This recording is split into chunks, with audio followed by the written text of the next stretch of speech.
छाता बेचने वाली सास बहू। एक गांव में बुधिया और प्रज्वल नाम के दो बाप बेटे अपनी पत्नियों समेत एक पुराने कच्चे मकान में गुजर बसर करते थे। वह दोनों खेतीबाड़ी के काम में निपुण थे। पूरा गांव सूरज की लाली के आगोश में था। लोग अपने कामों में जुटे थे, तभी बुधिया अपनी पत्नी को छेड़ते हुए कहता है, अरे भगवान, कभी तो इस बिछोने की शान बढ़ाना छोड़कर रसोई घर की शोभा बढ़ा लिया करो। उसकी क्या जरूरत आन पड़ी है। बहू के रहते सास भला क्यों रसोई घर में लात धरेगी। अरे बहू, जल्दी से खाना ले आ, खेत पर जाने में देरी हो रही है। मतिका झटपट से दोनों को खाना परोसकर पंखा डुलाने लगती है। इस जेठ की भीषण गर्मी में बेनिया का भी कोई प्रभाव नहीं। बरसात हो जाती तो थोड़ी राहत पड़ती। पिताजी, हर साल बरसात का प्रकोप आंखों देखी देखने के बाद की कैसी बरसात हम किसानों को भीषण गरीबी में डुबो जाती है। क्यों बरसात की बुलाहट दे रहे हैं? बरसात ना हो उसी में गनीमत है। दोनों खेत पर आते हैं, जहां प्रज्वल हल चलाकर खेतों की जुताई और बुधिया बीजों की बुआई करता है। जुताई बुआई का काम तो निबट गया, अब बस खेत पटाना रह गया। देखते ही देखते सूरज की तेज लौ बादलों के पीछे छुप जाता है। आसमान में जोरों शोरों से बिजली की गड़गड़ाहट होने के साथ काले बादल उमड़ते हुए घनघोर बरसात का रूप धारण कर लेते हैं। प्रज्वल, घर चल बेटा, बरसात की पहली फुहार इंसान को बीमार कर देती है। बरसात की बूंदों से सराबोर दोनों घर पहुंचते हैं। बाबूजी, आप दोनों इतना भीगे हुए? बस बहू, पूछ मत। सोचा कि बचते बचाते घर पहुंच जाएंगे, मगर ससुरी बरसात ने लथपथ कर दिया। गुजरते हर एक घंटे के भीतर बरसात की रफ्तार बढ़ती चली जा रही थी। तकरीबन एक सप्ताह बीतने को आ जाता, मगर बरसात मानो जैसे जिद्दी बच्चे सी होकर बरसती ही जा रही थी। जाने खेत की फसल का क्या हाल होगा, चलकर मुआयना करना चाहिए। दोनों बरसात के आतंक को देखते हुए खेत का दौरा करने पहुंचते हैं। खेत की फसल बुरे तौर पर बरसात में नाश हो चुकी थी। बरसात का पानी अपने उफान पर था। दोनों निराश मन से घर लौट आते हैं, जहां प्रेमा कहती है, कद्दू जैसा मुंह क्यों लटकाया है तुम दोनों ने? फसल सही सलामत तो है? फसल को भारी नुकसान हो गया प्रेमा, सारी फसल पानी में गोते लगा रही है। अब हम खेतिहार को क्या जवाब देंगे? वो किसी नतीजे पर पहुंच पाते कि उनके घर की चौखट पर छतरी ओढ़े मानिक रूखे स्वर में कहता है, अरे ओ बुधिया, कहाँ दुब के बैठा है, बाहर निकल। बुधिया उसके आगे हाथ जोड़े खड़ा होकर कहता है, जी मालिक, कहिए। मैंने तुम बाप बेटों पर भरोसा करके अपनी जमीन, बीज, खाद, उर्वरक आदि खरीदने की रकम इस खातिर दिए थे क्या कि तुम उसका नुकसान कर दो? हुजूर, अब आपको क्या जान खबर थी कि बरसात प्रलय में बदल जाएगी? उससे माणिक लाल को कोई लेना देना नहीं। मुझे मेरा रोकड़ा सूद समेत वापस कर लो, वो भी अभी। बात आगे ना बढ़े इसके चलते मानिक जोड़ बटोर कर रूखे पैसे उसे थमा देता है। उसके जाते ही प्रेमा उस पे टूट पड़ती है। अकल घास चरने चली गई थी क्या तुम्हारी? वो बचे खुचे पैसे अकाल के खातिर थोड़ा बटोर कर रखे थे, पाई पाई उसे दे देती। अब इस भरी बरसात में चूल्हा उपवास रखने के सिवा कोई चारा नहीं। दोनों बाप बेटे बरसात की बौछार में काम की तलाश में निकलते हैं, मगर अफसोस की उन्हें छुच्छे हाथ लौटना पड़ता है। ऐसे में उनके खाने के भी लाले पड़ जाते हैं, जिसे देखते हुए मतिका चिंता जाहिर करते हुए कहती है, सासू माँ, पिताजी और प्रज्वल दोनों ही प्रचंड बेरोजगारी से जूझ रहे हैं। घर के हाल बद से बदतर हो चुके हैं। अब हमें ही घर से बाहर कदम रखना होगा। बहू, बाहर का मंजर देख, पूरा गांव मेघालय और मोहसिन राम बन चुका है, और इस बरसात में हम कर भी क्या सकते हैं? माँ जी, ये बरसात हमारे कमाई के सुनहरे मौका बनकर आया है। हमारे गांव के हजारों लोग की तादाद है, मगर छतरी गिने चुने रईस लोगों के पास ही है। क्यों ना हम छतरी बनाकर उन्हें बेचें? तेरी सोच तो सराहनीय है बहू, मगर हमारे पास एक छतरी खरीदने के पैसे नहीं तो छाते का कारोबार कैसे करेंगे? माँ जी, बरसात में सारा धंधा मंदा होता है। मुझे छतरी बनाना बखूबी आता है। मैंने इस भाड़ में कुछ पैसे अलग से जोड़ कर रखे हैं। इनसे हम छतरी बनाने का सामान खरीदेंगे। मतिका झटपट से छतरी बनाने का सामान मोल ले आती है और प्रेमा को छाता बनाना सिखाती है। छाते बनाकर वह उन्हें बेचने निकलती है। बहू, बरसात तो उफान पर है। लगता है अपनी बनाई पहली छतरी का शुभारंभ हमको ही करना होगा। दोनों एक एक छाता ओढ़कर सड़क के एक छोर पर खड़ी चिल्लाती हैं। बरसात में भीगने के बजाय बरसात से बेचने का उपाय सस्ता। छाता ले लो, एकदम सस्ता, छाता ले लो। कुछ देर के बाद एक आदमी भीगा हुआ उनके पास आकर कहता है, अरे ओ छतरी वाली, कितने का बेच रही हो ये छतरी? एकदम सस्ता है भाई जी, 25 रुपए एक छतरी। इसमें एक साथ 3 जन समा सकते हैं। ढांचा भी बहुत टिकाऊ है। अरे इसकी गुणवत्ता बाद में गिनवाना, पहले मुझे छाता दो। ये आसमान के ओले शोले बनकर मेरी पीठ को छलनी कर रहे हैं। मतिका खुश मन से छतरी को बेचकर मिले पैसे को निहार कर कहती है, माँ जी ये हमारे बनाए छतरी की पहली बोनी है। दोनों सास बहू गांव देहात घूमती हुई और भी कई छतरियों की बिक्री करती हैं और निश्चित कमाई से राशन खरीद कर घर आकर खाना पकाती हैं। पिताजी ये लीजिए, गर्मा गर्म खाना शुरू कीजिए। मगर बहू, घर में तो अनाज का एक दाना भी नहीं था, फिर ये? बाबूजी, मैंने और सासू माँ ने छतरी बेचने का काम शुरू किया है। ये खाना उसी कमाई से है। सभी साथ बैठकर खाना खाते हैं। सास बहू सूर्योदय से पहले जागकर अनेकों छतरियों का निर्माण करती हैं। बहू क्यों ना गांव देहात घूमने के बजाय आज हम इन बनाई छतरियों को बाजार में बेचें। गांव देहात के सारे लोग साग सब्जी खरीदने बाजार तो आ ही रहे होंगे। दोनों छतरियों को लेकर बाजार के एक पेड़ के नीचे बैठकर उन्हें बेचने के खातिर आवाज लगाती हैं। आओ आओ और खरीदो टिकाऊ मजबूत काली छतरियां एकदम सस्ते भाव में। उनके एकदम सामने भागीरथ का एक छतरी का व्यापारी बैठा था, जो उन्हें देख भौं चढ़ाकर कहता है, ये दो औरतें जाने कहां से मेरा धंधा चौपट करने आ गईं, मगर ये जानती नहीं कि यहाँ के लोग सिर्फ मुझसे छाता खरीदते हैं। आओ और ले जाओ मजबूत मखमली छाते, 100 टके में एक जोड़ा। आओ भाइयों बहनों और ले जाओ 50 रुपए के टिकाऊ मजबूत छतरी का जोड़ा। छतरी का कम दाम सुनते ही ग्राहक उनको चारों ओर से घेर लेते हैं। छतरी की बनावट तो एक समान है, फिर यहाँ आधा दाम वहाँ दुगना। यहीं से छतरी खरीदने में फायदा है। गिरिजा समेत और भी जन छतरियों को खरीदने लगते हैं, जिसे देख भागीरथ आग बबूला होकर खुद में बोलता है, ये ग्राहक ना एकदम दल बदल पार्टी के नाई हैं। सस्ता देखकर चुनाव करने भिड़ जाते हैं। इन लुगाइयों के चलते आज मेरे एक भी छाते नहीं बिके। अरे बहन जी, एक आध छाता मुझसे भी खरीद लो। कतई नहीं, अब कोई तुम्हारा छाता नहीं खरीदेगा। तुम हम गरीब ग्राहकों से दुगना दाम लूट रहे हो। हम गरीबों के पास बरसात की मार झेलने के चलते कामकाज नहीं। ये सास बहू गरीबों की आमदनी के अनुसार छाते का दाम ले रही हैं। छाते के अल्प दाम और अच्छी गुणवत्ता के चलते उनके छाते को बाजार में भारी पहचान मिल जाती है, जिनसे उन्हें प्रतिदिन खूब कमाई होती है। माँ जी, अब छाते बेचकर हमारे पास इतना पैसा जुड़ चुका है जिससे हम अपने इस टूटे फूटे घर की मरम्मत करा सके। अरे जितना पैसा हम छत की मरम्मत में खर्चेंगे, क्यों ना नया घर बनाकर आराम से रहा जाए।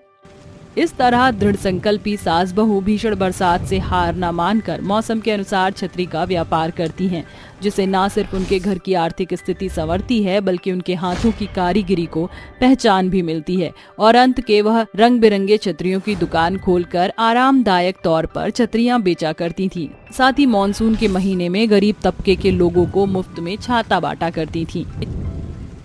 मालिक और सोने की मुर्गी के जादुई आंसू। सीताराम के पास वैसे तो बहुत से जानवर थे, जैसे गाय, बकरी, कुत्ता और एक मुर्गी। लेकिन उसकी मुर्गी कोई साधारण मुर्गी नहीं थी, बल्कि वो एक सोने की मुर्गी थी। शारदा, तुमने इन पशुओं को चारा डाल दिया क्या? हाँ जी, डाल दिया आपके जान से प्यारे पशुओं को चारा। खुद भूखे रह लेंगे, लेकिन इनके पशुओं को भूखे नहीं रहने देंगे। तुम्हें क्या पता इन बेजुबानों की कितनी दुआएं लगती हैं। बस भी करो, जब देखो ज्ञान ही देने लग जाते हो। सीताराम सब पशुओं को प्यार करने लगता है। तभी पंख फड़फड़ाती हुई सोने की मुर्गी वहाँ पर आ जाती है। क्या हुआ? तू क्यों पंख फड़फड़ा रही है? तुझे कुछ नहीं मिला क्या खाने को? चल, तू मेरे साथ खाना खा ले, आजा। सीताराम मुर्गी को अपने साथ अंदर ले आता है और खाना खाने के लिए बैठ जाता है, और साथ में अपने खाने में से कुछ रोटी के छोटे छोटे टुकड़े मुर्गी के आगे डालने लगता है। वैसे तो आप सबसे ज्यादा इस सोने की मुर्गी से ही प्यार करते हैं। प्यार तो मैं सबसे करता हूँ शारदा, लेकिन ये मेरी जिंदगी भर की मेहनत की कमाई है। तुम्हें तो पता है, ये सोने की जादुई मुर्गी मुझे एक बाबा ने मेरे अच्छे कर्म देख कर दी थी।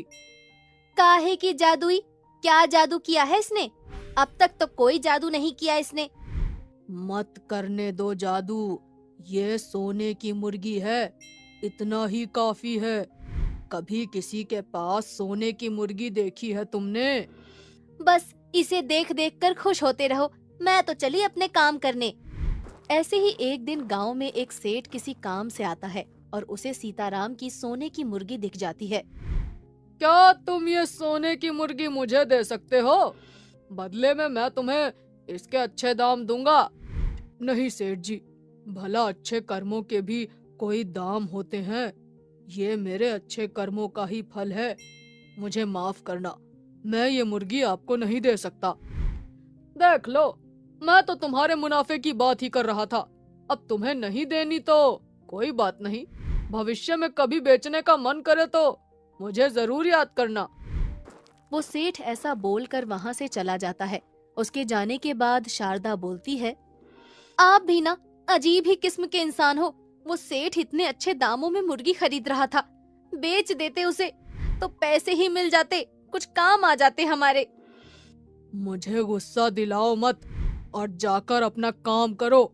शारदा गुस्से में पैर पटकती हुई अपने कामों में लग जाती है। एक दिन सीताराम की तबीयत बहुत ज्यादा खराब हो जाती है और शारदा उसे हॉस्पिटल से दवाई दिलाकर घर ले आती है। डॉक्टर ने बोला है अगर जल्दी ठीक होना है तो दवाइयाँ टाइम पर लेना। तभी सीताराम की बेटी रूबल वहाँ पर आ जाती है। माँ, कल स्कूल में मैडम ने फीस मंगाई है। मैडम को बोल देना आपकी बार फीस थोड़ा लेट हो जाएगी, हर बार तो टाइम से ही देते हैं। ठीक है माँ, बोल दूंगी। सीताराम की आए दिन तबीयत और भी ज्यादा खराब होने लगती है और शारदा सीताराम को आराम न होने पर अच्छे से अच्छे डॉक्टर को दिखाती है। माँ बहुत भूख लगी है, अब सुबह भी कुछ बनाकर नहीं गई, जल्दी से खाना बना दो ना। अभी बनाती हूँ, घर में राशन का सामान खत्म हो गया है, अभी राशन लाकर कुछ बना देती हूँ। शारदा दुकान पर जाती है। भैया, थोड़े चावल दाल और तेल दे दो और एक नमक की थैली भी दे देना। अरे शारदा भाभी, पहले से आपका बहुत उधार हो चुका है, ऐसे कब तक उधार लेती रहोगी? तुम्हें तो पता है भैया, ये कितने दिनों से बीमार है, ठीक होते ही सब पैसे चुका दूंगी। राशन लेकर शारदा घर आती है। आज तो दुकानदार ने भी उधार चुकाने को बोल दिया। मैं सोच रही थी कि आप ये सोने की मुर्गी बेच दो, उससे हमें कुछ पैसे मिल जाएंगे। घर भी गिरवी रख दिया है, अब तो ये पशु ही बचे हैं, आपका इलाज करवाना भी जरूरी है। मुझे पता है, मेरी बीमारी लाइलाज है, अब मैं ठीक नहीं हो पाऊंगा शारदा। शारदा रोती हुई चुपचाप खाना बनाने चली जाती है और अगले दिन सुबह जब सीताराम को चाय देने जाती है तो देखती है कि सीताराम अपनी जिंदगी की सांसें पूरी कर चुका था। ये क्या हो गया? आप हमें छोड़कर क्यों चले गए? अब हम आपके बिना कैसे रहेंगे? हमारा क्या होगा जी? कहाँ चले गए आप? सभी पड़ोसी आकर शारदा को समझाते हैं और सीताराम का अंतिम संस्कार करते हैं। उसके मरते ही कर्जदार शारदा को आकर तंग करने लगते हैं। शारदा भाभी, बहुत दिन हो गए, अब तो उधार के पैसे दे दो। मन है भी पैसे देने का या नहीं? ऐसे क्यों बोलते हो भाई, मैं आपके पैसे जल्द ही लौटा दूंगी। दुकानदार के जाते ही शारदा अंदर जाकर रोने लगती है। तभी सोने की मुर्गी भी अंदर चली जाती है और सीताराम की तस्वीर के सामने खड़ी होकर रोने लग जाती है। माँ, ये देखो, सोने की मुर्गी रो रही है और इसकी आंखों से ये क्या निकल रहा है? अरे, ये तो सोना है, ये तुम्हारे पापा को याद करके रो रही है और इसके आंसू सोने में बदल गए हैं। माँ, ये असली का सोना है। अगर ये असली सोना है तो हम इसे बेचकर पैसे ले सकते हैं। हाँ मेरी बेटी, तेरे पापा ने सच में अच्छे कर्म किए थे, उसी का फल आज हमें भी मिल रहा है। अपनी बीमारी तक में उन्होंने ये जादुई सोने की मुर्गी कभी नहीं बेची और देखो आज ये हमारी कितनी मदद कर रही है। शारदा सोना बेचकर दुकानदार का सारा पैसा चुका देती है और घर का सामान और घर में बाकी पशुओं के लिए चारा लेकर आती है। बेचारे ये पशु भी कितने दिन से भूखे थे, इन्हें भी अच्छा खाना नहीं मिल रहा था। उस रात शारदा चैन की नींद सोती है, लेकिन अगली सुबह गांव का जमींदार वहां पर आ जाता है। ओ शारदा, तेरा पति तो चला गया है, अब मेरे पैसे कौन देगा? या तो मेरे पैसे दे, वरना ये घर खाली कर दे अभी। सेठ जी, आप मुझे आज का वक्त दे दीजिए, मैं कुछ करती हूँ। जमींदार के जाने के बाद शारदा बैठकर कुछ सोच रही थी। माँ, सोचती क्या हो, मुर्गी से सोना ले लो।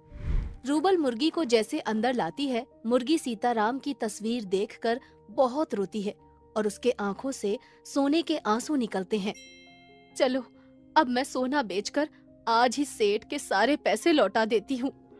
और शारदा ऐसा ही करती है। माँ, अब हमारे ऊपर किसी का कर्जा नहीं है, अब हम आराम से रह सकते हैं। हाँ बेटा, लेकिन ऐसे कब तक रहेंगे? ऐसे ये मुर्गी को रोज रोज रोता देखकर मुझे बिल्कुल अच्छा नहीं लगता। तेरे पापा होते तो ऐसा कभी नहीं करते और ना ही हम लोगों को करने देते। माँ, ऐसा है तो एक बार और हम इससे सोना ले लेते हैं और अपना कोई अच्छा सा काम खोल लेते हैं और फिर हम अपनी मेहनत से बहुत पैसा कमाएंगे।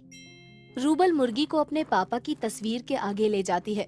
मुर्गी तस्वीर देखकर रोने लग जाती है और उसके आंसू बहुत सारे सोने में बदल जाते हैं। माँ, इन पैसे से हम एक कपड़ों की दुकान खोलेंगे। और दोनों माँ बेटी एक बहुत बड़ी कपड़ों की दुकान खोलती हैं और दिन रात मेहनत करने लगती हैं। एक दिन रूबल और शारदा जल्दी के चक्कर में अपने घर का दरवाजा बंद करना भूल जाती हैं और सोने की जादुई मुर्गी घूमते घूमते अंदर घर में चली जाती है और अंदर उसे सीताराम की तस्वीर दिख जाती है। उसे देखकर मुर्गी फिर से रोने लग जाती है और जब शाम को दोनों घर आती हैं तो वो देखती हैं, माँ, आज हम जल्दबाजी में घर खुला ही छोड़ गए थे। हे भगवान, जरा अंदर देखो, कोई नुकसान तो नहीं हुआ ना? माँ, नुकसान तो कुछ नहीं हुआ, लेकिन यहाँ देखो कितना सारा सोना पड़ा है।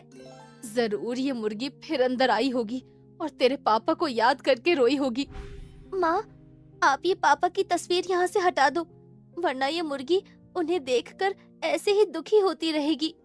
और शारदा सीताराम की तस्वीर वहाँ से उतार कर छिपा देती है और फिर कभी सोने की मुर्गी को रोने नहीं देती।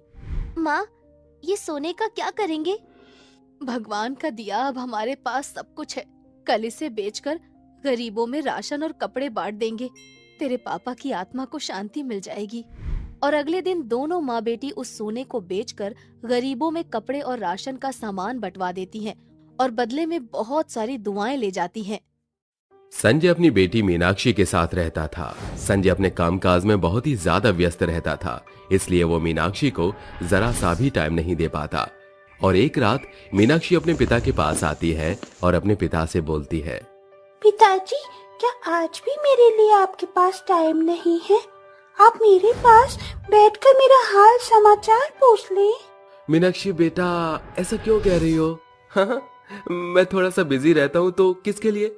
तुम्हारे लिए ही तो रहता हूँ ना। मैं आज जो भी कुछ कर रहा हूँ अपनी बच्ची के लिए ही तो कर रहा हूँ। पिताजी, कोई आप तो इतने बिजी हैं कि आप ये भी भूल गए कि आज मेरा जन्मदिन है। क्या आपने मुझे एक बार भी विश किया?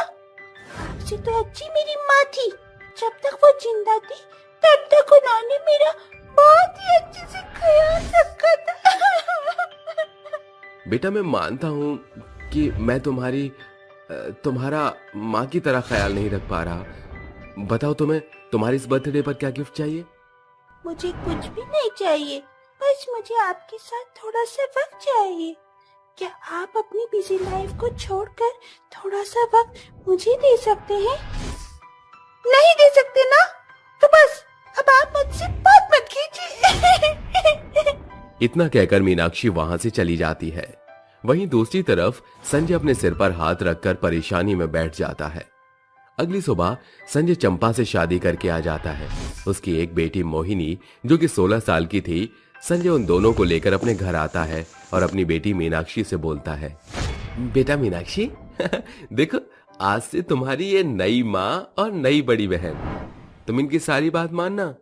ये तो मेरी सौतेली माँ और सौतेली बहन है। ये एक सौतेली माँ और सौतेली बहन है।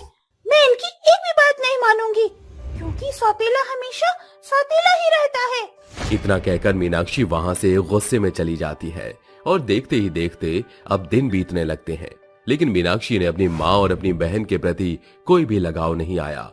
वो उनसे हमेशा चिड़चिड़ी रहती थी और एक दिन चंपा की भी मौत हो गई। ये देख संजय अपनी बड़ी बेटी मोहिनी से बोलता है, बेटा मोहिनी, अब तो तुम्हारी माँ भी नहीं बची। अब तुम ही अपनी छोटी बहन का ख्याल रखना, क्योंकि मुझे भी अब ज्यादा टाइम नहीं मिलता और मैं देर रात घर पर आता हूँ, जिस वजह से मैं मीनाक्षी को समय नहीं दे पा रहा हूँ। तुम उसका ख्याल एक माँ की तरह रखना। पिताजी, आप चिंता मत कीजिए, मैं मीनाक्षी का ख्याल बहुत ही अच्छे से रखूंगी। इतना कहकर वो सभी लोग अपने कमरे में चले जाते हैं और देखते ही देखते दिन बीतने लगते हैं। मीनाक्षी मोहिनी को अपनी बड़ी बहन के रूप में कभी नहीं अपनाती। रात को 12 बजे जब संजय अपने घर आता है, तब वो देखता है कि मीनाक्षी के कमरे की लाइट जल रही है और वो मीनाक्षी के कमरे में जाकर देखता है कि मीनाक्षी अपनी माँ की फोटो लिए खुद से बात कर रही है। माँ, आप मुझे छोड़कर क्यों चली गई? मेरा यहाँ पर कोई भी अपना नहीं है। पिताजी थे, लेकिन उन्होंने आज तक मुझे नहीं समझा। वो खुद की लाइफ में इतने बिजी रहते हैं कि उन्होंने एक बार भी मुड़कर अपनी बेटी की तरफ नहीं देखा और ना ही पूछा कि बेटा, आज तूने खाना खाया? माँ, अब आ जाओ ना माँ। ये देखकर संजय को बहुत ही अफसोस होता है और वो अपनी आंखों में आंसू लिए अपने कमरे में चला जाता है। अगली सुबह मीनाक्षी और मोहिनी दोनों स्कूल की तरफ चल रही थी और थोड़ी देर बाद वो दोनों स्कूल में पहुंच जाते हैं। उनकी क्लास के टीचर ने होमवर्क के लिए उनसे पूछा, किस किस ने अपना होमवर्क नहीं किया? जिसने भी अपना होमवर्क नहीं किया वो खड़े हो जाओ। टीचर की ये बात सुनकर मीनाक्षी को घबराहट हो जाती है, क्योंकि उसने अपना होमवर्क नहीं किया था कि तभी उसके दिमाग में आइडिया आता है, क्यों ना मैं इमोशनल ब्लैकमेल करके मोहिनी से उसकी नोटबुक ले लूं और इससे मैं बच भी जाऊंगी और मोहिनी को टीचर से पिटाई भी लग जाएगी। इतना सोचकर मीनाक्षी मोहिनी के पास जाती है और अपनी आंखों में झूठे आंसू लेकर बोलती है, मोहिनी दीदी, मैंने अपना होमवर्क नहीं किया। टीचर मुझे बहुत ही पिटाई लगाएंगे क्या? मैं तुम्हारी नोटबुक ले लूं दीदी? अरे, आज तो मीनाक्षी ने मुझे दीदी बोला है। हाँ मीनाक्षी, तुम मेरी नोटबुक ले लो। इतना कहकर मीनाक्षी मोहिनी से उसकी नोटबुक ले लेती है और थोड़ी देर बाद जब टीचर मोहिनी के पास उसका होमवर्क देखने के लिए आते हैं, तब मोहिनी उनको होमवर्क दिखाने से मना कर देती है और बोलती है, सर, मैंने अपना होमवर्क नहीं किया है। उसकी ये बात सुनकर उसके टीचर को बहुत ही गुस्सा आ जाता है और वो स्केल से टीचर उसकी हथेली पर मारने लगती है। ये सब देख मीनाक्षी बगल में खड़ी होकर बहुत हंस रही थी। उसको खुश होता हुआ देख मोहिनी अब समझ चुकी थी कि मीनाक्षी ने ये सब जानबूझकर किया है, लेकिन मोहिनी मीनाक्षी की खुशी देखकर उसकी खुशी में खुश हो जाती है। एक तरफ तो मोहिनी की आंखों से आंसू निकल रहे होते हैं, तो वहीं दूसरी तरफ उसके चेहरे पर मुस्कुराहट होती है। और ऐसे ही अगले 2 घंटे बाद मीनाक्षी और मोहिनी का गेम का पीरियड शुरू हो जाता है। मोहिनी रेस में हिस्सा लेती है और थोड़ी ही देर में उन लोगों की रेस स्टार्ट होने लगती है। तो बच्चों, रेस शुरू होने वाली है, क्या आप सभी लोग रेडी हैं? Yes sir. Ready, get set go. Race शुरू हो जाती है और रेस ग्राउंड के बगल में खड़ी मीनाक्षी सोचती है, क्यों ना मैं इसे इस रेस में हरा दूं और अपनी दोस्त को जितवा दूं। इतना सोचने के बाद मीनाक्षी एक बड़ा सा पत्थर उठाकर वो मोहिनी के सिर पर मार देती है। मोहिनी के सिर पर पत्थर लग जाता है और मोहिनी नीचे गिर जाती है। उसके सिर से खून निकलने लगता है।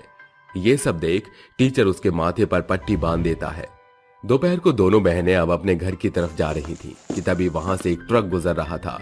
ये सब देख मीनाक्षी एक बार फिर खतरनाक प्लान बनाती है। ये ट्रक यहाँ से जा रहा है, क्यों ना मैं अपनी सौतेली बहन को इस ट्रक के सामने धक्का दे दूं, जिसके बाद वो मर जाएगी और मैं अपने घर में अपने पिता के साथ अकेले खुशी से रहूंगी। हाँ, ये सही रहेगा। मैं इसको धक्का दे देती हूँ। इतना सोचकर मीनाक्षी मोहिनी को उस ट्रक के सामने धक्का दे देती है। मोहिनी ट्रक के सामने जाने से बच जाती है, लेकिन उसके सिर पर जो चोट लगी थी, एक बार फिर मोहिनी को वहां पर चोट लग जाती है। तभी उसके सिर पर से ज्यादा खून निकलने लगता है। ये सब देख मोहिनी को बहुत ही ज्यादा दुख होता है कि उसकी बहन मीनाक्षी ने आज तक उसे अपनी सगी बहन का दर्जा नहीं दिया। थोड़ी देर बाद वो दोनों अपने घर पहुंच जाते हैं। मीनाक्षी गुस्से में अपनी बहन की तरफ देख रही होती है और खुद से बोलती है, शिट, ये तो उस ट्रक से बच गई। अब इसको मैं कैसे मारूं? मुझे तो समझ नहीं आ रहा है। मोहिनी, मुझे भूख लग रही है, मुझे मैगी खाना है। लेकिन मीनाक्षी, मेरे सर में चोट लगी हुई है, मेरे सर में बहुत दर्द हो रहा है। कोई बात नहीं, मुझे पता चल चुका है कि सौतेली बहन हमेशा सौतेली ही होती है, वो कभी भी सगी नहीं बनती। काश मेरी माँ जिंदा होती है। उसको रोता हुआ देख मोहिनी उठकर उसके लिए मैगी बनाने लग जाती है। थोड़ी देर बाद जब वो गर्मा गर्म मैगी मीनाक्षी के सामने रखती है, तभी मीनाक्षी मोहिनी के ऊपर वो गर्मा गर्म मैगी गिरा देती है, जिस वजह से मोहिनी का हाथ जल जाता है। मोहिनी रोते हुए अपने कमरे में चली जाती है। ये सब देख मीनाक्षी को बहुत अच्छा लगता है और वो हंसने लगती है। कुछ दिन तो ऐसे ही बीत जाते हैं और एक दिन मोहिनी मीनाक्षी से बोलती है, मीनाक्षी, मैं घर का सामान लेने के लिए बाहर जा रही हूँ, क्या तुम्हें मेरे साथ चलना है? हाँ हाँ, चलो। इतना कहकर वो दोनों बहनें बाजार चली जाती हैं। मोहिनी घर का सामान खरीद रही होती है तो वहीं दूसरी तरफ मीनाक्षी अपने लिए आइसक्रीम खरीदने के लिए रोड की दूसरी तरफ जा रही थी कि तभी उसके सामने से एक ट्रक आ रहा था। ये सब कुछ मोहिनी देख लेती है और मीनाक्षी को वो आगे की तरफ धक्का मार देती है और खुद ट्रक के नीचे आ जाती है। ये सब देख मीनाक्षी को बहुत ही दुख होता है और वो तुरंत उसको भागते हुए हॉस्पिटल ले जाती है। थोड़ी देर बाद वो अपने पिता को फोन करती है और सारी बात बता देती है। उसके पिता भी हॉस्पिटल आ जाते हैं। अपनी बहन मोहिनी की कंडीशन गंभीर देखकर मीनाक्षी गणेश जी की मूर्ति के पास जाकर हाथ जोड़ते हुए बोलती है, हे भगवान, मैं मोहिनी दीदी के साथ कितना गलत कर रही थी। उन्होंने तो मुझे एक माँ की तरह पाला, माँ की तरह ख्याल रखा, लेकिन मैंने ही उसको आज तक अपनी बहन नहीं समझा। उन्होंने अपनी जान पर खेलकर मेरी जान बचा दी। मैं कितनी बुरी हूँ। मैं उनको मारने की कोशिश करती रही, लेकिन उन्होंने अपनी जान की परवाह न करते हुए मेरी जान बचाई। भगवान जी, मेरी दीदी को जल्द से जल्द ठीक कर दीजिए। वो हाथ जोड़कर भगवान से विनती कर ही रही होती है कि तभी उसके पिता पीछे से आते हैं और बोलते हैं, भगवान ने तुम्हारी सुन ली मीनाक्षी, तुम्हारी बहन खतरे से बाहर है और जो तुमने अपनी बहन के साथ किया है, आज के बाद ऐसा कुछ मत करना, क्योंकि मैं मानता हूं मेरे पास समय नहीं रहता तुम्हारे लिए, लेकिन इसका मतलब ये नहीं कि मैं तुम दोनों से प्यार नहीं करता। तुम दोनों मेरे बच्चे हो और अपने बच्चों से भला कोई माँ बाप दूर रह सकता है क्या? मैं तुमसे वादा करता हूं कि मैं तुम दोनों को अपनी जिंदगी का कुछ वक्त निकालकर तुम दोनों बहनों को जरूर दिया करूंगा। मेरे लिए तुम्हारी जिंदगी और खुशियों से बढ़कर कुछ नहीं है बेटा। इतना सुनकर मीनाक्षी की आंखों में आंसू आने लगते हैं और वो अपने पिता के गले लग जाती है। थोड़ी देर बाद वो अपनी बहन मोहिनी के पास जाती है और उससे माफी मांग लेती है, जिसके बाद मोहिनी मीनाक्षी को माफ कर देती है और कुछ दिन बाद मोहिनी बिल्कुल ठीक हो जाती है, जिसके बाद वो सभी लोग अब खुशी से एक साथ रहने लगे। भानगढ़ गांव में मोहन अपनी पत्नी श्वेता के साथ रहता था। उसकी पत्नी श्वेता प्रेग्नेंट थी। मोहन अपनी पत्नी का बहुत ही अच्छे से ख्याल रखता था कि तभी अचानक श्वेता के पेट में डिलीवरी पेन होना स्टार्ट हो जाता है। यह देख मोहन उसको अपनी कार में बैठाकर तुरंत हॉस्पिटल ले जाता है, जिसके बाद डॉक्टर श्वेता को ऑपरेशन थिएटर में ले जाता है। कुछ समय बाद डॉक्टर बाहर निकल कर आता है और मोहन से बोलता है, अरे मिस्टर मोहन, बधाई हो, तुम्हें जुड़वा बेटी हुई है। तुम्हारे घर में एक नहीं बल्कि दो लक्ष्मी आई है। इतना कहकर डॉक्टर वहां से चला जाता है। ये बात सुनकर मोहन मुंह बनाते हुए बोलता है, हे भगवान, ये तो लक्ष्मी नहीं बल्कि मनहूस आई है मेरे घर में। मैं तो सोच रहा था कि मेरे लड़के होंगे, लेकिन मुझे क्या पता था कि लड़के होने की जगह ये दो मनहूस हो जाएंगी। मैं इन दोनों को अपने पास नहीं रखना चाहता। आखिर मैं क्या करूं? हाँ, आइडिया। मैं इन लोगों को कूड़ेदान में फेंक देता हूं और मैं इसके बाद श्वेता को बोल दूंगा कि हमारा बच्चा पैदा होते ही मर गया। डॉक्टर का मुंह बंद रखने के लिए उसको कुछ घूस पकड़ा दूंगा। हाँ, यही सही रहेगा। इतना कहकर मोहन डॉक्टर को थोड़े पैसे दे देता है और उन पैसों की लालच में आकर डॉक्टर अपना मुंह बंद कर लेता है। उसके बाद मोहन अपनी दोनों बेटियों को अपनी गोद में उठाकर भानगढ़ स्टेशन के कूड़ेदान में फेंक देता है और अपनी बीवी के पास जाकर उससे रोता हुआ कहता है, अरे डार्लिंग, मैं तुम्हें किस मुंह से बताऊं कि हमारा बच्चा इस दुनिया में नहीं रहा। नहीं मोहन, नहीं, तुम मुझसे झूठ बोल रहे हो। ऐसा नहीं हो सकता। अरे श्वेता, मैं सच बोल रहा हूँ। हमारी 2 जुड़वा लड़की हुई थी और तुम्हें तो पता ही है, जुड़वा बच्चे ज्यादा समय तक जीवित नहीं रह सकते। श्वेता को बहुत दुख होता है कि अब उसके बच्चे इस दुनिया में नहीं रहे। कुछ दिन के बाद श्वेता अपने घर आ जाती है और मोहन से बोलती है, मोहन जी, मुझे यहाँ पर कुछ भी अच्छा नहीं लग रहा है। हम अपने शहर वाले घर में जाते हैं, चलिए ना। मोहन उसकी बात से सहमत हो जाता है और मोहन श्वेता को लेकर शहर चला जाता है। वहीं दूसरी तरफ उन दोनों लड़कियों को सुरेश अपनी गोद में उठाकर खुद से बोलता है, अरे ये 2 बच्चे किसके हैं और इतनी तेज धूप में ये कितना रो रहे हैं। हे भगवान, आपने तो मेरी झोली भर दी।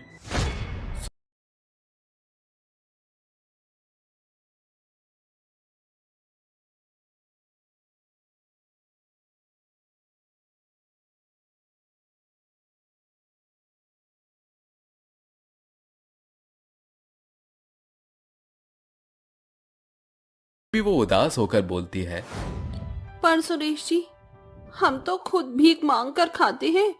हम इन दोनों बच्चियों का पालन पोषण कैसे करेंगे?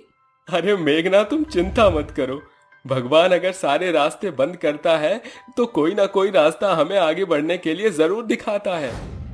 इतना कहकर वो दोनों उन दोनों लड़कियों को अपनी बेटी के रूप में स्वीकार कर लेते हैं और वो एक लड़की का नाम तन्वी तो दूसरी लड़की का नाम तान्या रखते हैं।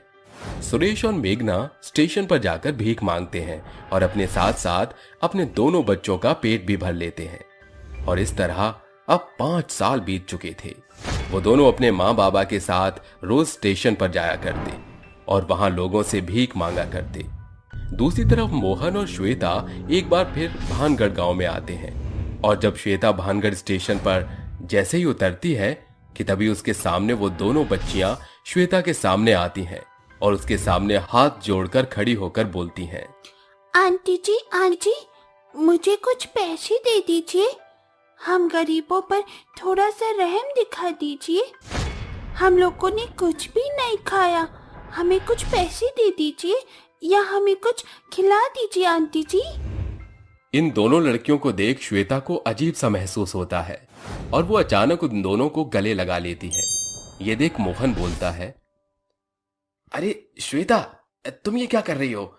इन गंदे गंदे बच्चों को गले लगाकर खुद को भी गंदा कर रही हो, दूर हटो इनसे। इतना कहकर मोहन श्वेता को उन दोनों से अलग करवा देता है और उन दोनों के हाथ में 500 का नोट पकड़ाकर उन्हें वहां से भगा देता है। एक तरफ तो वो दोनों बच्चियां 500 का नोट लेकर खुश हो जाती हैं, वहीं दूसरी तरफ श्वेता अपने पति मोहन से बोलती है, मोहन जी, पता नहीं क्यों उन बच्चों में अपनापन सा लगा, इसीलिए उन्हें गले लगाने का मन भी किया। अच्छा ठीक है, कोई बात नहीं, अब घर चलो।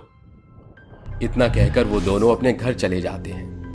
श्वेता मोहन के साथ घर तो चली जाती है, लेकिन मानो उसका दिल और दिमाग उन दोनों बच्चों के पास ही रह गया। और अगले दिन वो एक बार फिर उन दोनों बच्चों से मिलने के लिए आई और उन्हें इस बार 500 का नोट पकड़ाकर अपने घर चली गई। वो इस तरह रोज उन बच्चों से मिलने आती और उन्हें थोड़े पैसे देकर चली जाती। और एक दिन तान्या और तन्वी के माता पिता की मौत हो गई। वो लोग भारी बारिश में स्टेशन पर बैठकर रो रहे थे कि तभी श्वेता छाता लेकर उन दोनों बच्चों के पास आती है और उनसे पूछती है, अरे बच्चों, तुम इतनी बारिश में क्यों रो रहे हो? आंटी जी, अब हमारा दुनिया में कोई भी नहीं है। मेरे माता पिता अब इस दुनिया में नहीं रहे। तेज बारिश के चलते हमारा घर गिर गया, जिसमें मेरे मम्मी पापा दबकर मर गए। इतना कहकर वो दोनों बहनें फूट फूट कर रोने लगती हैं। उन दोनों को रोता हुआ देख श्वेता तान्या और तन्वी को अपने घर ले जाती हैं। और थोड़ी देर बाद जब मोहन आता है, ये देखकर कि उसके घर में वो दोनों भिखारी बच्चे हैं, वो थोड़ा गुस्सा करता है, लेकिन श्वेता उसको समझा देती है और वो चुपचाप बैठ जाता है। अगली सुबह श्वेता अपनी बहन के घर चली जाती है और उसके जाने के तुरंत बाद ही मोहन का पैर सीढ़ियों से फिसल जाता है और वो सीढ़ियों से गिर जाता है। ये देख तान्या और तन्वी भागी भागी उसके पास आती हैं और तन्वी तान्या से बोलती है, तान्या, जल्दी से एम्बुलेंस को फोन कर और श्वेता आंटी को बुलाओ। जैसा जैसा तन्वी बोलती है वैसा वैसा तान्या करती है और कुछ समय बाद एम्बुलेंस आकर मोहन को हॉस्पिटल ले जाती है। मोहन के मन में ये डर बैठ चुका था कि अब वो जिंदा नहीं बचेगा। वहीं दूसरी तरफ श्वेता भी दौड़ी दौड़ी हॉस्पिटल पहुंच जाती है और थोड़ी देर बाद जब मोहन नॉर्मल कंडीशन में आ जाता है तब वो श्वेता को सारा सच बता देता है कि तान्या और तन्वी ही उसकी अपनी बेटी है। ये सुनकर श्वेता बहुत ही खुश हो जाती है और उससे बोलती है, मोहन, तुमने मुझे मेरे बच्चों से दूर करने के लिए पता नहीं कौन कौन से रास्ते अपनाए, लेकिन भगवान ये सब देख रहा था। वो कहते हैं ना, माँ का दिल अपने बच्चों को पहचान ही लेता है, क्योंकि माँ का दिल माँ का ही होता है। और आज देखो, भगवान ने एक माँ से उसकी दोनों बच्चियों को मिलवा दिया। यह सुनकर मोहन को थोड़ा दुख होता है और वो उससे माफी मांगने लगता है। श्वेता मोहन को माफ कर देती है और अब मोहन और श्वेता अपने दोनों बच्चों के साथ एक खुशहाल जीवन बिताने लगते हैं। गरीब बहू का जादुई सोना पसीना। अरे ओ करमजली नास पीती, अरे कहाँ मर गई? आज कुछ नसीब होगा कि नहीं? सास के ताने भरे शब्द सुनकर पसीने में सराबोर हुई मालिनी तेज कदम बढ़ाकर चाय और नाश्ते की थाली उसके पास लाकर उसके आगे परोसते हुए कहती है, माफ कीजिए माँ जी, जरा सी देर हो गई। वो सारी लकड़ियाँ एकदम गीली थी, इसीलिए चूल्हा नहीं जल पा रहा था। क्रूर कमला अपनी बहू मालिनी को फूटी आंख देखना पसंद नहीं करती थी। दरअसल वो मानती थी उसके बेटे ब्रजेश की मौत का जिम्मेदार उसकी अपशगुनी बहू मालिनी है, इसलिए प्रतिदिन वो किसी न किसी बहाने से उसे खरी खोटी सुनाया करती। जैसे ही वो चाय का घूंट गले से नीचे उतारती है तो कहती है, हे राम, आज तू, अरे कुलक्षणी, मेरे बेटे को तो खा गई। अब क्या ये कड़वी चाय पिलाकर मारना चाहती है मुझे? ऐसा लग रहा है विष का प्याला पी रही हूँ। सास की बातें मालिनी को अंदर तक चोट पहुंचा रही थीं और उसके आंखों से आंसू के झरने फूट पड़ते हैं। तभी लता दरवाजा खटखटाकर कहती है, मालिनी, चल जल्दी से आजा। आज अगर जरा भी देर हुई तो ठेकेदार हम गरीबों को काम से निकाल देगा। माँ जी, मैं चलती हूँ। जल्दी दफा हो जा मेरी नजरों से, तेरी शक्ल मुझे फूटी आंख नहीं सुहाती। फिर वो लता के साथ चल पड़ती है। तभी लता उससे कहती है, मालिनी, तू अपनी सास की ज्यादतियों का जवाब आखिर क्यों नहीं देती? वो तुझ पर कितना अत्याचार करती है, जबकि दिन भर पसीना बहाकर मेहनत मजदूरी करके तू उसका पेट पाल रही है। मेरी सास पर जरा जुबान से कड़वी है, दिल से बुरी नहीं है। उन्हें लगता है कि ब्रजेश की मौत की जिम्मेदार मैं हूँ, इसीलिए वो मुझसे उखड़ी हुई रहती हैं। सूर्यदेव एक दिन मेरे जीवन के अंधेरे को जरूर दूर करेंगे। पति की मौत के बाद घर की जरूरतें पूरी करने के लिए मालिनी के सिवा और कोई नहीं था। वो गांव में घरों के निर्माण में ईंट पत्थर ढोने की मजदूरी करके खुद का और अपनी सास का पेट पालती थी। मई की कड़कती धूप शुरू हो चुकी थी।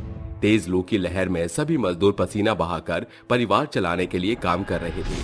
तभी मालिनी, जो पसीने से तर हो चुकी थी, सूरज की तरफ देखकर कहती है, हे सूर्यदेव, आपकी किरणें तो सारे संसार को उजागर करती हैं, पर इस घड़ी आपकी ये तेज रोशनी हम गरीबों से सहन नहीं हो पा रही।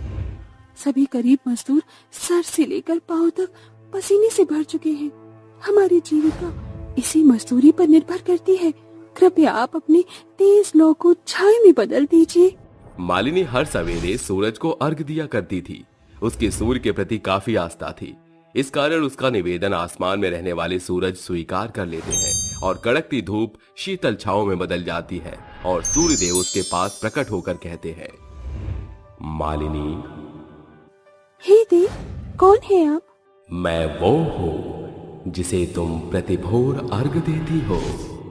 मैं इस जगत को उजियारा करने वाला सूर्य देव हूं। अश्रु मत व्यर्थ करो, क्यों चिंता करती हो? नियति ने इस दुखियारी गरीब के भाग्य में आंसू के सिवा छोड़ा ही क्या है प्रभु। विवाह के कुछ ही दिनों में ईश्वर ने मेरा सुहाग छीन लिया और सास हर दिन मुझे अपशगुनी कहकर ताने मारती है। अब तो जीने की इच्छा ही खत्म हो गई है। कब तक मैं ऐसे ही पसीना बहाकर मजदूरी करती रहूंगी? अब और नहीं होता। ये सुनकर सूर्यदेव कहते हैं, जिस पसीने को बहाकर तुम इतना कठिन परिश्रम कर रही हो, मैं तुम्हें वरदान देता हूं कि आज से तुम्हारा यही पसीना सोने में बदलकर तुम्हारे तमाम दुख और कष्टों का निवारण करेगा और तुम औरों की भी सहायता का केंद्र बनोगी। तथास्तु। इसके बाद सूर्यदेव उस स्थान से विलुप्त हो जाते हैं और मालिनी के पसीने की बूंदें जैसे ही जमीन पर गिरती हैं, वो सोने के सिक्कों में बदल जाती है, जिसे देखकर वो कहती है, ये तो चमत्कार हो गया। मेरे पसीने की बूंदें सोने के सिक्कों में बदल रही हैं। मालिनी सिक्कों को उठाकर अपने घर आ जाती है। फिर उसकी सास कहती है, अरे निकम्मी, कहाँ मर गई? इस बदनसीब बूढ़ी को कुछ खाने को देगी कि नहीं? माँ जी, थोड़ी देर इंतजार कीजिए, मैं अभी बनाती हूँ। मालिनी रसोई घर में जाकर चूल्हा जोड़कर खाना बनाने लगती है और एक बार फिर वो सर से लेकर पांव तक पसीना से भर जाती है और उसकी सास चीखते चिल्लाते हुए कहती है, अरे करम जली, बीरबल की खिचड़ी बना रही है क्या? इतनी देर में तो सैकड़ों लोगों का खाना बनाकर परोस दूं। मालिनी उसको खाना लाकर दे देती है और कमला कहती है, आज अगर मेरे बुढ़ापे की लाठी मेरा ब्रजेश जिंदा होता तो मुझे ये रूखा सूखा खाने की जगह 56 भोग मिलता। उसके इतना कहते ही मालिनी के पसीने की बूंदें जैसे जैसे जमीन पर गिरती हैं, वो सोने के अनगिनत सिक्कों में बदल जाती है और कमला कहती है, अरे ये कैसा चमत्कार है। लोग तो पसीना बहाकर मुश्किल से 4 पैसे कमाते हैं, लेकिन तेरे पसीने से तो धन वैभव लक्ष्मी की तरह सिक्कों का रूप धारण कर रहे हैं। तूने तंत्र मंत्र या जादू टोना तो नहीं सीख लिया? माँ जी, ये मेरे बरसों की तपस्या का फल है। सूर्यदेव ने मुझे वरदान दिया है, मेरे पसीने की हर एक बूंद सोने के सिक्कों में बदल जाएगी। पसीने बहाकर इकट्ठा किए सभी सोने के सिक्कों को बेचकर मालिनी अपने घर की आर्थिक तंगी को खत्म करके अपने टूटे फूटे मकान से छुटकारा पाकर एक बड़ा सा घर खरीदकर अपनी सास के साथ वहां बस जाती है और दोनों ठाट बाट से जीने लगते हैं। एक दिन लता और भीमा उसे दिखाई पड़ते हैं और वो कहती है, अरे लता बहन, भीमा भैया, आप लोग यहाँ कैसे? पेट की आग गरीबों को भटकने पर मजबूर कर देती है। हम लोग काम की तलाश में यहाँ आए हैं। उस ठेकेदार ने हम गरीबों को काम देना बंद कर दिया। हमारे घर की हालत बद से बदतर हो गई है। ये सुनकर मालिनी उसे अपने घर ले आती है और खुले आंगन में खड़ी होकर कहती है, हे सूर्यदेव, अपनी कड़कती धूप मेरे शरीर पर डालिए। तुम खुद को क्यों जलाने पर तुली हो? तुम्हारे पास अब धन संपत्ति की कोई भी कमी नहीं, फिर तुम क्यों भी मतलब अपना पसीना बहा रही हो? आप दोनों की मदद करने के लिए इस पसीने का बह जाना बहुत जरूरी है।